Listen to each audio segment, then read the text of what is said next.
on the call for Ravens and Bills, courtesy of our friends at Westwood One. So you know that's going to be great. That's a great game. You know he's has some connections there to the game of football. I'm sure he's got a Jaylen Carter take here as well. And you also know him from so many things, the Golic and Golic Show on FanDuel Sports Network as well. And Mike Golic Sr. joins us now on the Fan Hotline. Mike, welcome to the show. Gentlemen, how you doing?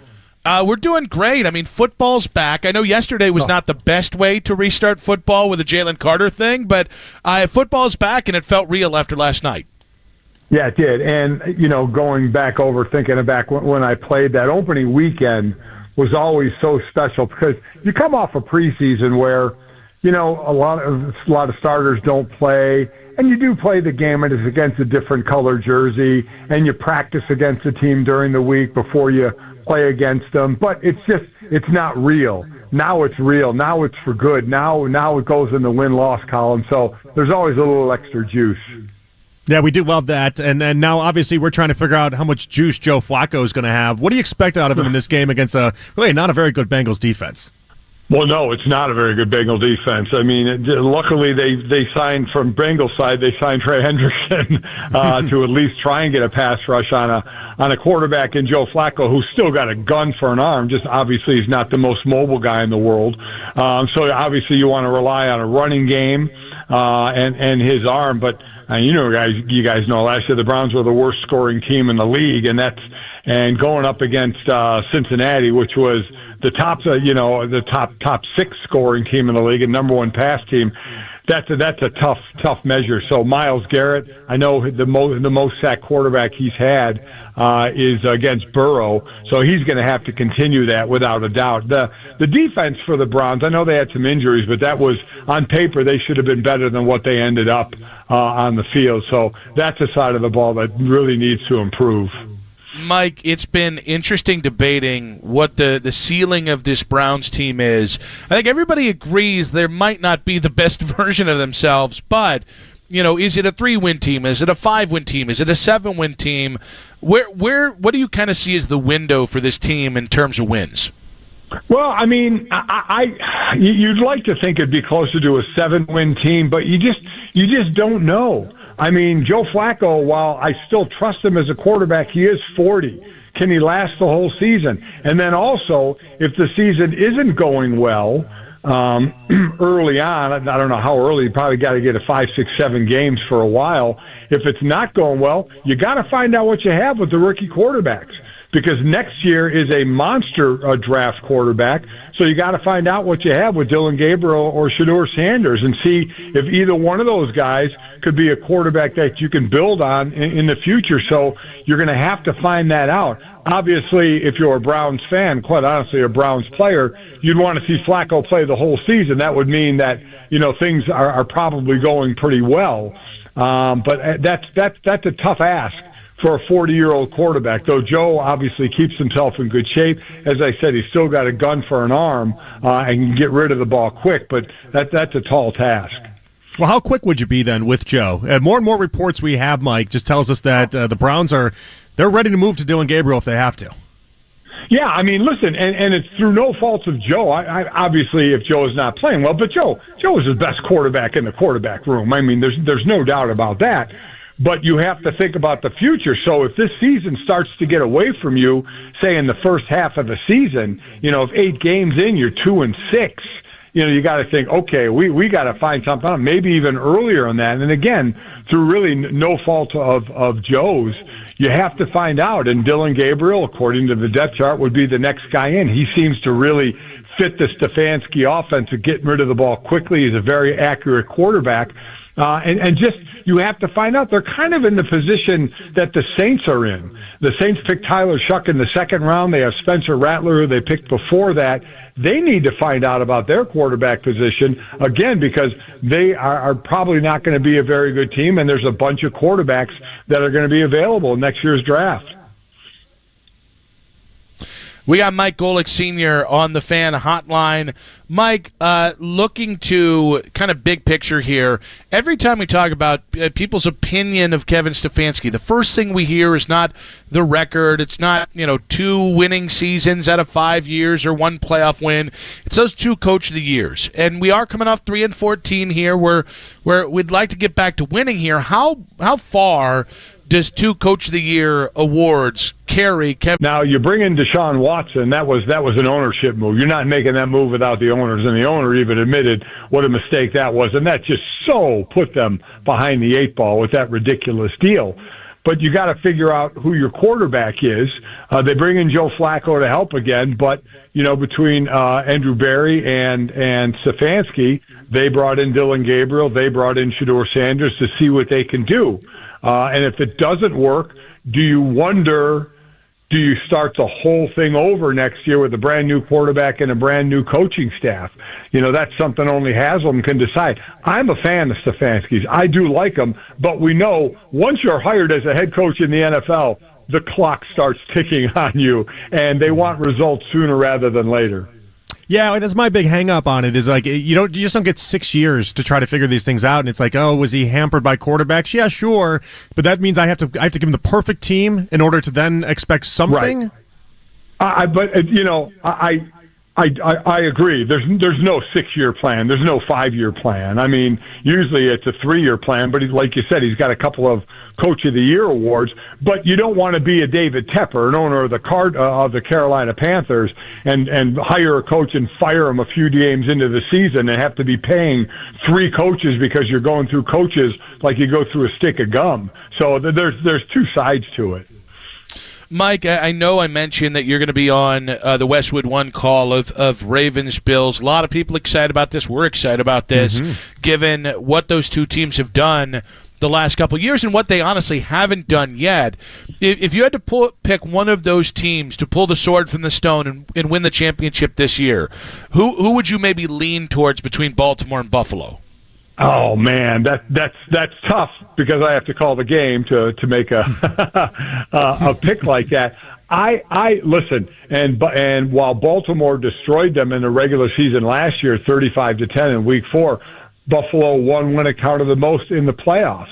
I think Baltimore, on paper, has, we keep usually saying the Eagles have the best roster on paper. I think Baltimore's roster is right there with them.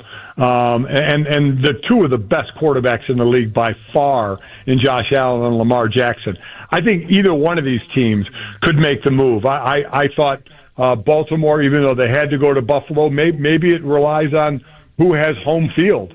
Right? It was Buffalo last year, and they were able to pull off the victory. So I think both teams. I actually picked Denver to win the division this year over Kansas City, and I think either Baltimore or Buffalo will. And that's not to say Kansas City still can't make a move as a wild card, but I think either Baltimore or Buffalo will overtake Kansas City this year and represent the AFC.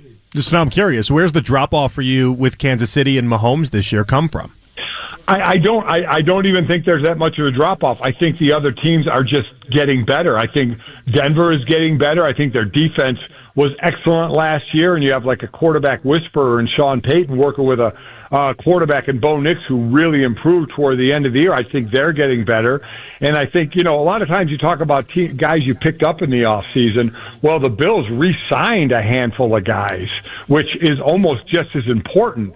And the Ravens did add a couple of players. So I think their window is open, and I think they're close. It's not like Kansas City has been winning, but it's not like they've been destroying teams. They have it somewhat, but it's a lot closer than it was from the talent level with Buffalo, Baltimore, and Kansas City, and I think Denver is climbing up that ladder as well. Mike Golic Sr. on the fan hotline here with Nick and Jonathan. I mentioned it. I know that you had something to say about Jaylen Carter last night. Given that he was ejected out of that game 6 seconds into the game, I'll ask you, do you think that's enough punishment from the NFL for him spitting on Dak Prescott? No, I think he's going to get suspended as well. The NFL is about they are about optics. And they're like, how do things look to college players, high school players, Pop Warner leagues, Little League football as well. How does that look? And listen, I was no saint in piles for 9 years in the NFL to get a football out of a running back's hands at times.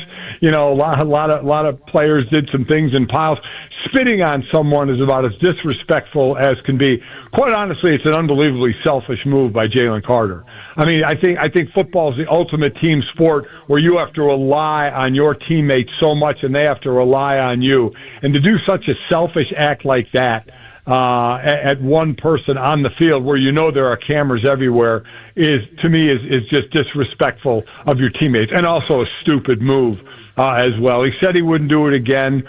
Hopefully he doesn't, because they certainly need him if they're going to want to repeat. But it was really, really a bad move. Yeah, I wonder if he's paying a little bit of. If they suspend him, they have a tough beginning of that. They have to play the Chiefs next. Now, if he gets suspended, I don't think it would be for a long time. It might be for a game or two, if at all. But they have the Chiefs up next. It's a Super Bowl rematch, so it would be tough if he misses any games.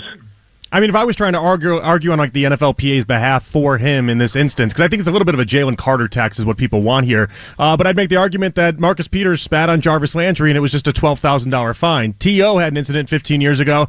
Spat did the same thing, and it was just I think like a $10,000 fine at that point. Like, they haven't gone to actual suspensions of games, and so is it just a stricter, tougher NFL right now?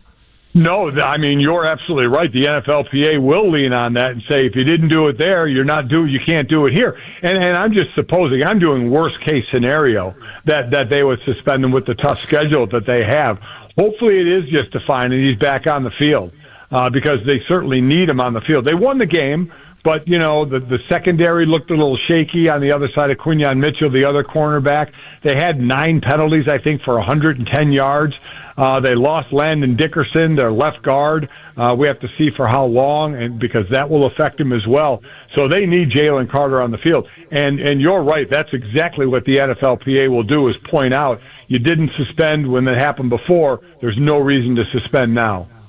Mike, I don't know that I'm going to get you to say the Browns are a playoff team, and that's I won't get myself to say that. I will ask you, though, how many playoff teams do you see in the AFC North this year?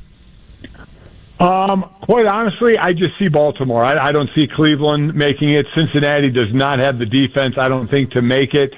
I think Pittsburgh's right on the bubble. I think Pittsburgh is obviously going to be led by their defense, and we have to see what Aaron Rodgers is 2 years removed from the Achilles.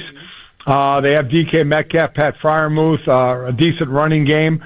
A line that gave up, I think, 49 sacks last year, so we have to see how they are improved. But right now, I did my picks, and I just had Baltimore coming out as only one team coming out of the North.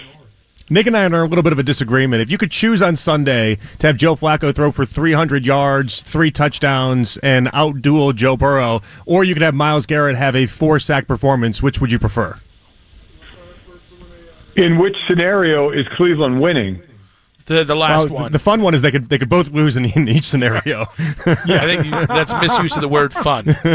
Well, I mean, Myles Garrett already has sacked Burrow more than anybody else. I would love to see a 40-year-old throw for over 300 yards and 3 touchdowns. I think that would be – Flacco's an awesome dude. I think it would be great for the elderly. By the way, thank you. I'm turning 40 in about 2 weeks, buddy. There you go. Yeah, really. I mean, it's not old for human life, but it's ancient for football life. All right, Mike, you're always so gracious with your time. You always knock it out of the park when you join us. Cannot wait to hear you on the Westwood One call of Bills and Ravens on Sunday. Thank you so much, and we appreciate you, sir. You got it, guys. No problem. Mike Golic Sr. there on the Fan Hotline.